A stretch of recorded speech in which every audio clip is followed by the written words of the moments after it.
হাসপাতালটা কিন্তু করা হয়েছে যেন সব ধরনের সেবা আমরা এখানে দিতে পারি। তবে অনেক সময় আমার কাছে অনেক বিষয় আসে বা আমি অবগত হই যে এই হাসপাতাল থেকে অন্য আরেক হাসপাতালে রেফার করতে হচ্ছে।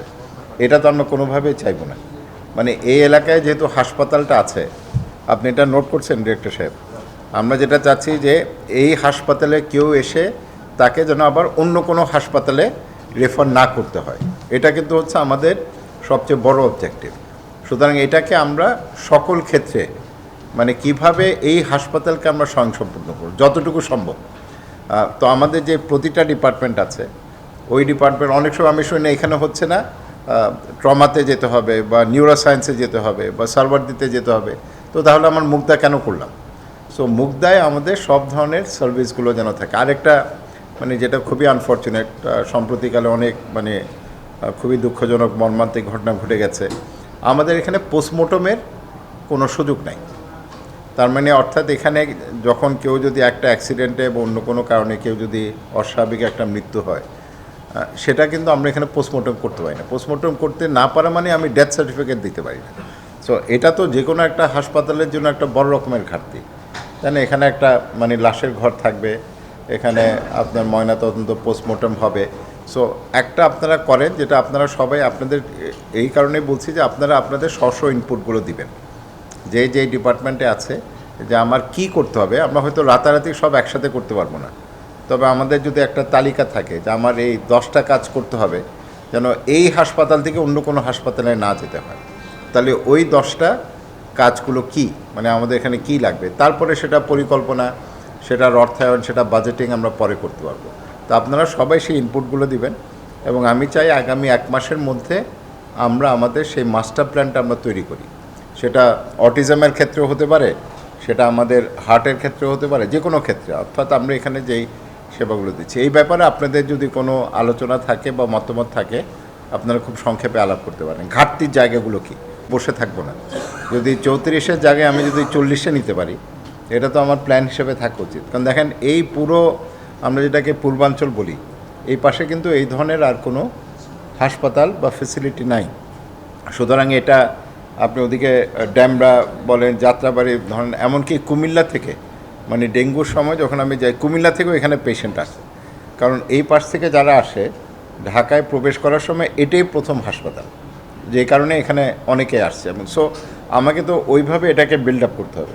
সো তাইলে ফার্স্ট ইউ আইডেন্টিফাই 34টা যেখানে ডিপার্টমেন্ট আছে আমার আরও কয়টা ডিপার্টমেন্ট দরকার, ওইটাকে আগে ঠিক করেন। আমি রাতারাতি পেয়ে যাব সেটা ঠিক না, বিকজ উনি যেটা বললো এখানে মানে জনবলের একটা বিষয় আছে, তারপরে আপনার ওদের স্যালারি, বাজেট, আমার ইকুইপমেন্ট, আমার স্পেস। বাট যেহেতু এখন আমাদের এখানে নতুন কয়েকটা ভবন হচ্ছে, তাহলে তো ওই প্ল্যানিংগুলো এখন থেকে আমার থাকতে হবে। আপনারা যদি এখন শুরু করেন হয়তো ওটা শেষ হতে 2026 না, হয়তো 27 হবে। তো বাই দেন আমরা যেন পুরোপুরি রেডি থাকি। একদিকে হচ্ছে আপনার মানে ফিজিক্যাল নির্মাণ কাজ, কনস্ট্রাকশন, ওটা যখন শেষ হবে আমার সব কিছু যেন অনুমোদিত থাকে। ওটা শেষ করার পর তারপর আমি লেখালেখি করব যে আমার হাসপাতাল আছে, এখন আমি আমার ডিপার্টমেন্ট বাড়াবো বা আমার লোকবলের প্রয়োজন, সেটা হবে না। ওই প্ল্যানিংটা আমরা আগে করে নিতে চাই। এবং এটা কিন্তু আমাদের অনেক ক্ষেত্রে বাংলাদেশে হয় যে আমরা ফিজিক্যাল স্ট্রাকচারটা আমরা তৈরি করি, সুন্দর সুন্দর বিল্ডিং আছে, কিন্তু সেখানে লোক নাই, মানে আমার জনবল নাই, বিকজ সেটা প্রসেস করতে সময় লাগে। আমরা ওই মিস্টেকটা আমরা এখানে করতে চাই না, ঠিক আছে? সো এই এক্সারসাইজটা ইউ কমপ্লিট উইদিন 1 মান্থ। সবার সাথে কথা বলে, আমাদের আছে মানে 34টা ডিপার্টমেন্ট, অ্যাকচুয়ালি অনেক ডিপার্টমেন্ট, কিন্তু তারপরেও আরও কি এখানে করা যায়, ঠিক আছে? সো এটা আপনি নোট করে রাখেন, উইদিন দ্য নেক্সট 1 মান্থ আপনারা এটা ইয়ে করবেন। মাননীয় স্বাস্থ্যমন্ত্রী ছিলেন, ওনার সাথে কথা বলে খাবার দাবারের যেটা আছে ওটা কিন্তু এখন 750-র বেশি হচ্ছে, তাই না আমাদের এখানে? এবং নিয়মিতভাবেই কিন্তু আমরা 750-এর বেশি থাকছে। যেমন আজকেও আপনারা শুনলেন যে 800-র উপরে আছে। সো এটা তো মিনিমাম আমি যেটা মনে করি আমাদেরকে এটাকে 1000 বেডে নিতে হবে, মানে এটাকে 1000 শয্যা বিশিষ্ট হাসপাতাল করতে হবে। এবং সেটার জন্য আমি আমাদের পরিচালক সাহেবের সাথেও কথা বলেছি। সামনেরও কিছু জায়গা আছে, উপর দিয়ে করিডোর দিয়ে কানেক্ট করা যায় এই বিল্ডিংয়ের সাথে, মানে দেয়ার আর মেনি অপশনস। এটা আমি কিন্তু অলরেডি বলেছি এবং আমরা সেইভাবেই পিডাব্লিউডির সাথেও কথা বলে, কারণ এমন তো না that I have the luxury of speech. Dhaka শহরে এমনিও আপনার জমির ইয়া কম। সো আমাদের এখন যেমন যে মেইন গেটটা যেটা আছে সেটাও এটা অ্যাকচুয়ালি টু ওয়ে হওয়া উচিত। আপনি এখন শুধু একদিক দিয়ে ঢুকতে পারছেন, আরেক দিক দিয়ে মানে ঢোকা যায় না, সেটা ঠিক করতে হবে। ওটাকে টু ওয়ে করে এই পাশের যে গেটটা আছে, সাইডে যেটা গেটটা আছে আইডিএলের উল্টো পাশে, দরকার হলে এটা আমরা বন্ধ করে দিলাম এবং মেইন গেট দিয়ে সব আসলো। নিয়ানারের কিন্তু নিজস্ব আপনার আছে, গেট আছে বিশ্ব রোড থেকে, সো ওনাদের এদিক দিয়ে আসার প্রয়োজন নেই।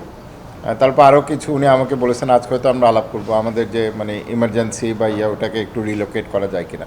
তবে জায়গা একেবারেই নাই আমি বলবো না, জায়গা আছে, বাট এখন যেভাবে একেবারে অনেক খোলামেলা আছে সেটাকে আমরা কিভাবে রাখতে পারি। এমনও হতে পারে যে আমরা নিচের 2 ফ্লোর আমরা খালি রাখলাম, কলম দিয়ে আমরা উপরে উঠিয়ে নিলাম, সো সেটা গ্রিন স্পেস হিসাবেও থাকতে পারে। এমন না যে আমার পুরো জায়গায় কংক্রিট ব্লক করে ফেলতে হবে, সো সেটা আমরা দেখব। বাট সার্টলি দি আইডিয়া ইজ যে এটাকে 1000-এ আমাদেরকে উন্নীত করতে হবে। সেটা হয়তো প্রথমে 750, তারপরে আরও মানে 250 দিয়ে আমরা 1000-এ যেতে পারি কিনা দেখব।